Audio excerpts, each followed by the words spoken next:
ఈరోజు మాత్రం ఆడియన్స్ గురించి మాట్లాడాలండి. ఆడియన్స్ పిచ్చోళ్ళ మీరు. ఒక మంచి సినిమా వస్తే ఇంత సపోర్ట్ చేస్తారా? ఎంత అసలు మేము అసలు ఎక్స్పెక్ట్ కూడా చేయలేదు. మంచి సినిమా చేసామని తెలుసు. ఫస్ట్ వీక్ వస్తారు, కొంతమంది వస్తారు, నెక్స్ట్ వీక్ ఆడుతుంది, టాక్ స్ప్రెడ్ అనుకున్నాం. దానికే ప్రిపేర్ అయ్యాం. ఫుల్ ఎఫర్ట్స్ పెట్టాం ప్రమోషన్స్లో కానీ, జనాలకు తెలిసే దానిలో కానీ. ఎంత జనాలకు తెలిసినా ఇప్పుడు ఓటీటీలో చూసారు, థియేటర్కి రప్పించడం అంటే కష్టం. అసలు వస్తారా లేదా అని డౌట్ ఉండేది. అందరికి తెలిసింది ముందు, ఇది ఒక సినిమా వస్తుందని అయితే అందరికి తెలిసింది, కానీ ఇది థియేటర్కి వస్తారా, రప్పించగలవా అని చాలా భయపడ్డాం.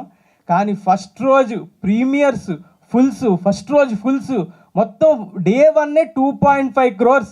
మా సినిమా బడ్జెట్ కన్నా ఎక్కువ. అది పిక్చర్లు అయిపోయాం. Thank you.